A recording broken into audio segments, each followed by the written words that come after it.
तो भाइयों अभी अभी यूएफसी फाइट नाइट इवेंट खत्म हुआ है जिसमें इजराइल अडेसानिया और जो पाइफर के बीच में एक बहुत बड़ी यूएफसी फाइट हुई थी।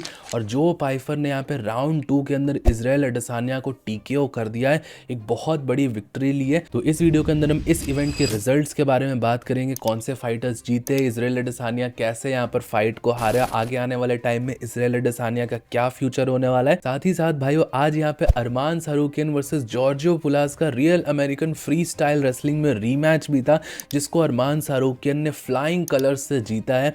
9-3 के स्कोर से यहाँ पे उन्होंने जॉर्जियो पुलास को यहाँ पे रीमैच में हरा दिया है।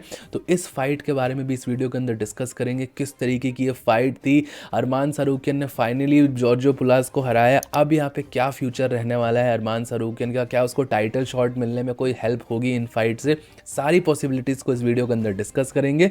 लेकिन उससे पहले आपसे वीडियो को लाइक कर देना, चैनल को सब्सक्राइब कर देना यूएफसी कॉम्बैट स्पोर्ट्स का ऐसा ही कंटेंट हिंदी में एंजॉय करने के लिए। तो भाइयों सबसे पहले बात करते हैं यहाँ पर इजराइल अडेसानिया के लॉस के बारे में। ऑब्वियसली भाइयों एमएमए दोस्त कर्स इज बैक, हमने मेन इवेंट पे प्रेडिक्शन डाली और वो फाइटर यहाँ पर हार गया। अब भाइयों मैं यहाँ पर क्या ही कर सकता हूँ, मतलब मुझे समझ नहीं आता, मैं जो रीड्स लेता हूँ वो यहाँ पर सही थी। इस फाइट के अंदर मुझे बहुत ज्यादा फ्रस्ट्रेशन होता है। अब पहले भी मेरी प्रेडिक्शंस वगैरह गलत रहती है, मैं आपको हमेशा बताता हूँ प्रेडिक्शंस गलत हो जाती है। लेकिन जब फाइटर कोई फाइट को ऐसे थ्रो करता है, और ये फाइट में स्पेसिफिकली ज़्यादा फ्रस्ट्रेशन इसलिए हो रहा है क्योंकि इजराइल अडेसानिया इस फाइट को कहीं ना कहीं जीत रहा था।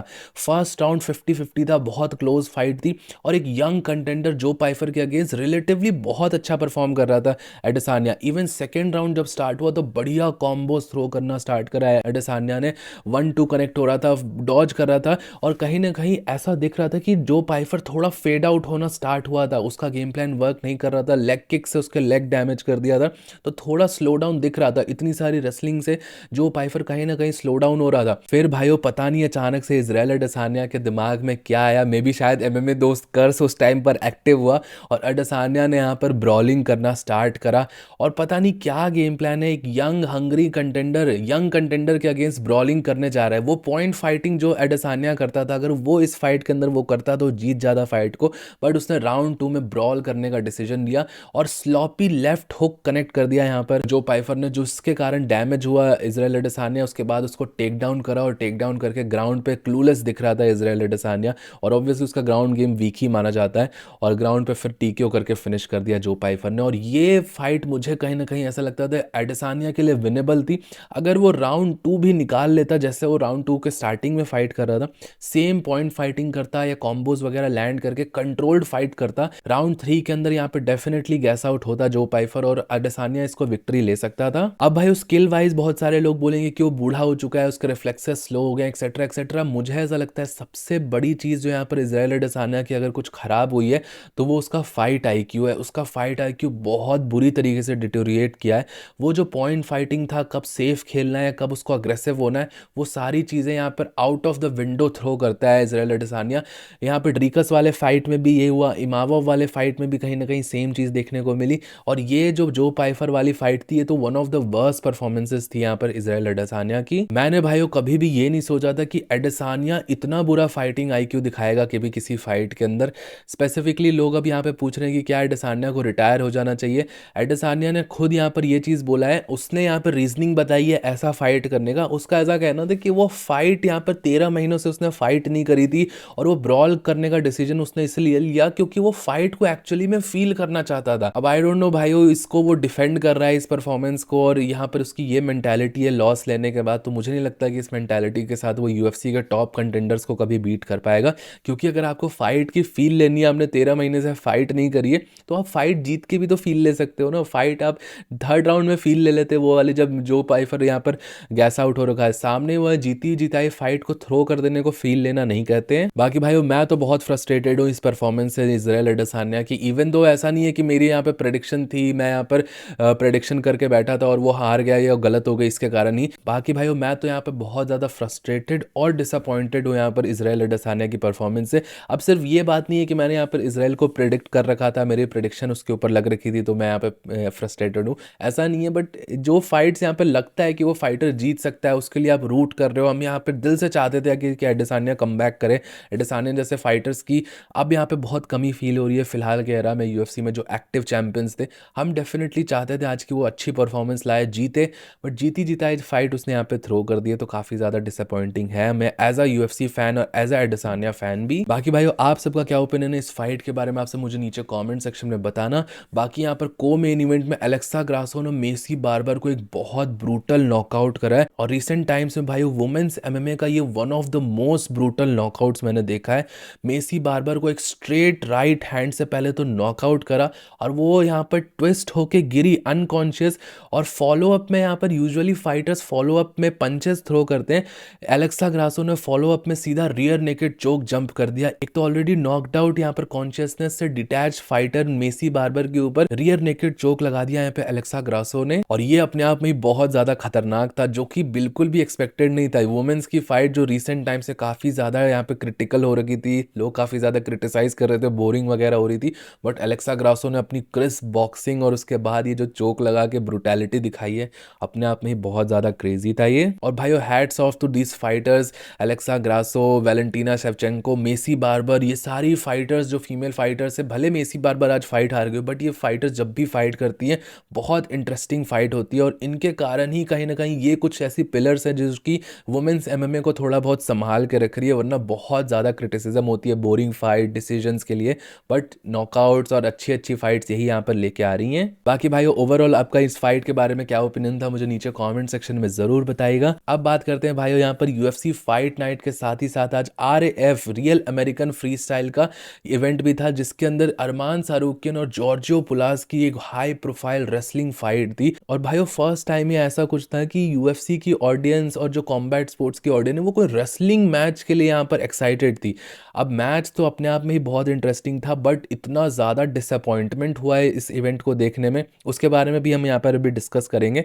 सबसे पहले बात करें इस इवेंट के बारे में, तो अरमान सारूकियन जॉर्जियो पुलास का ये रीमैच था। फर्स्ट फाइट में भी अरमान सारूकियन जीता था, बट क्योंकि उसमें अरमान ने ब्रॉल कर दी थी यहाँ पर और वो बहुत क्लोज विक्ट्री थी, तो उसके बाद लोगों को ऐसा कहना था कि अरमान को एक क्लियर विक्ट्री लेनी पड़ेगी, और इस फाइट में उतनी ही क्लियर विक्ट्री अरमान सारूकियन ने पुलास के ऊपर ली है। 9-3 के स्कोर से यहाँ पर जीता है फाइट को।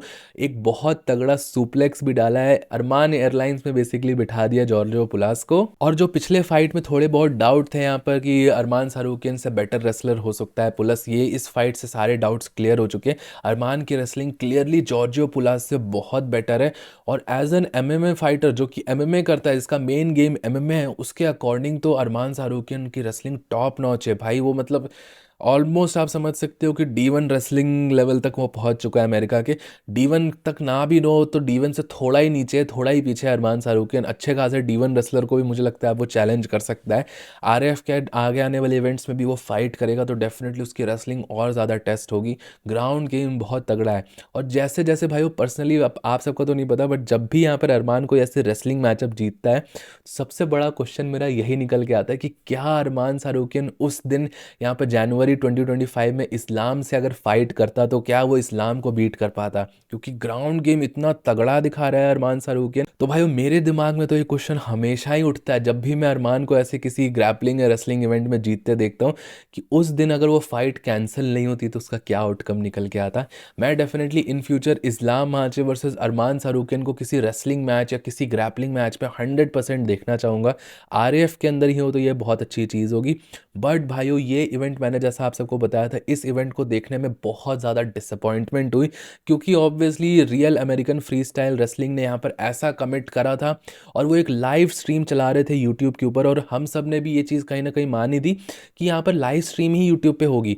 लेकिन भाइयों इन्होंने एक बहुत ही ज़्यादा चीप मूव प्ले करा। अब आई डोंट नो ये स्ट्रीम खुद से उनकी डिस्कनेक्ट हुई है, बहुत सारे लोग बोल रहे हैं आरएफ ने फाइट के बीच में जानबूझ के स्ट्रीम को बंद कर दिया। तो जी हाँ भाइयों, यहाँ पर हम सब जब लाइव पे यहाँ पर देख रहे थे तो ये मैच हम लाइव देख ही नहीं पाए, इतनी एक्साइटिंग मैच को हम लाइव देख ही नहीं पाए, क्योंकि जब लाइव यहाँ पे मैच चल रहा था, मैच में 1 मिनट पार हो चुका था, तो आरएफ ने यहाँ पर अपनी यूट्यूब की लाइव स्ट्रीम को ही बंद कर दिया। अब लाइव स्ट्रीम बंद हुई, डिस्कनेक्ट हुई, ये चीज़ यहाँ पे क्लियर नहीं है, बट फॉक्स नेशन पे ये लाइव स्ट्रीम चल रही थी, मतलब इन्होंने यूट्यूब की स्ट्रीम को बंद ही किया है मोस्ट प्रोबेबली। और भाइयों एज अ फैन जो कि हम यूएस के बाहर बैठे हुए हैं और हम इतने टाइम से इसको इंतजार कर रहे थे, सुबह सुबह उठ के देख रहे थे, हमारे लिए बहुत ज़्यादा डिसअपॉइंटिंग था कि हम बुरा मैच मैच ही नहीं देख पाए और लाइव स्ट्रीम बीच में ही बंद कर दी आरएफ ने। अब भाइयों मैं अपनी तरफ से कोई भी ऐसा डिमांड नहीं कर रहा कि हमें फ्री में ही दिखाओ लाइव स्ट्रीम, आप पेड रखो, आप यहाँ पर $100 फीस ले लो, वो चीज़ ठीक है, हम उसके लिए बोल ही नहीं रहे, लेकिन लाइव स्ट्रीम में ऐसा दिखाना, यूट्यूब पे लाइव आना और उस पर ऐसा लिखना फुल शो लाइव ऐसा, और उसके बाद फिर लाइव स्ट्रीम को बंद कर देना, ये चीज़ गलत है। हमको कोई प्रॉब्लम नहीं है भाई, पेपर व्यू मॉडल है, एक ऑर्गेनाइजेशन को पैसे कमाने हैं, वो चीज़ ठीक है, बट फिर बीच मैच में लाइव को बंद कर देना ये सिर्फ व्यूअर्स को फ्रस्ट्रेट करने का काम करेगा। और आरएएफ अगर आगे जाके प्लान कर रही है कि उसको लंबे टाइम पे इवेंट करना है, क्योंकि आज अरमान शाहरुखियन ने, कल अरमान शाहरुखियन फाइट नहीं करेगा, कल वो टाइटल शॉट ले लेगा, टाइटल मिल जाएगा तो, बट अगर चाहते हैं कि वो एक्चुअल ऑडियंस रेसलिंग की रिटेन करे तो ये सारे चीप टैक्टिक्स किसी भी ऑर्गेनाइजेशन को सूट नहीं करती है। बाकी भाई रही बात कि अरमान शाहरुखियन का क्या फ्यूचर रहने वाला है आने वाले टाइम में, तो डेफिनेटली इस टाइम पर अपनी पॉपुलैरिटी के पीक पर है अरमान शाहरुखियन। शायद यूएफसी के एक्टिव फाइटर्स में सबसे ज्यादा पॉपुलैरिटी फिलहाल अरमान शाहरुखियन के पास ही है। पॉपुलैरिटी, हाइप, मास ऑडियंस के बीच में अपनी पकड़ है अरमान शाहरुखियन की काफी ज्यादा बढ़ चुकी है। बट भाई स्टिल डेना वाइट बिल्कुल भी खुश नहीं है अरमान शाहरुखियन से इस टाइम पर।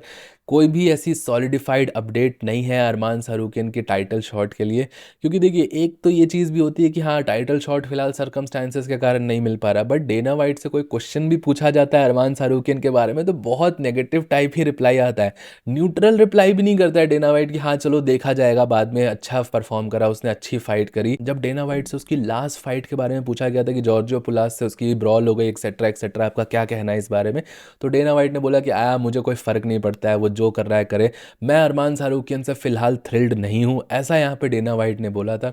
अब दोबारा विक्ट्री ले ली है, 1 महीने के अंदर दोबारा फाइट कर लिया अरमान शाहरुखियन ने, देखते हैं कि अब डेना वाइट का नजरिया थोड़ा चेंज होगा या नहीं। और बेसिकली भाई जैसा मैंने आपको बताया था लास्ट ईयर इस्लाम वर्सेस अरमान की फाइट होने वाली थी, अरमान ने वो फाइट कैंसिल करी और उसी के कारण कहीं ना कहीं उस इवेंट को कैंसिल करने के कारण ही डेना वाइट के पास नाराजगी है अरमान शाहरुखियन के लिए और इसलिए वो उसको टाइटल शॉट नहीं दे रहा है। बाकी भाई आप सबका क्या ओपिनियन इस बारे में, आप सब मुझे नीचे कमेंट सेक्शन में जरूर बताना। टिल दिन वीडियो पसंद आया होगा तो प्लीज वीडियो को लाइक, चैनल को सब्सक्राइब कर देना। मिलता हूं आप सबको नेक्स्ट वीडियो में अगले अपडेट के साथ।